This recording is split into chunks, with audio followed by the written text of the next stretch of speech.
નામ લીધા સિવાય હર્ષ સંઘવીએ મેવાણી પર કર્યા પ્રહાર। હીરો બનવા મનમરજી નિવેદન કરાતા હોવાનો સંઘવીએ લગાવ્યો આરોપ।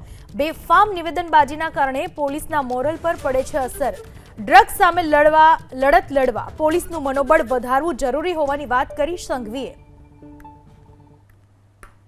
સામાજિક દૂષણોની સામે આપણે મનને ઝાંકીને પૂછવું પડશે કે હું પોતે માત્ર ને માત્ર હીરો બનવા માટે આપતા સ્ટેટમેન્ટોથી આપણી ફોર્સિસ જો ડિમોરલાઇઝ થાય તો એનાથી ડ્રગ્સ સામેની લડાઈ મજબૂત થશે કે ઢીલી પડશે।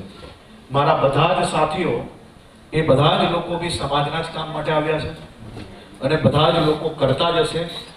મને પૂરો વિશ્વાસ છે બધા જ લોકો પર અને હું બધાને જ માત્ર બે હાથ જોડીને વિનંતી કરું છું કે આપણે સૌ લોકોએ સમાજે આપેલી જવાબદારી પર છે। ડ્રગ્સ સામેની લડાઈને માત્ર રાજનીતિથી દૂર રાખીએ તો સમાજની અંદર જરૂરથી વધુમાં વધુ ઝડપથી આપણે આ દૂષણ દૂર કરવામાં સફળતા પ્રાપ્ત કરશું।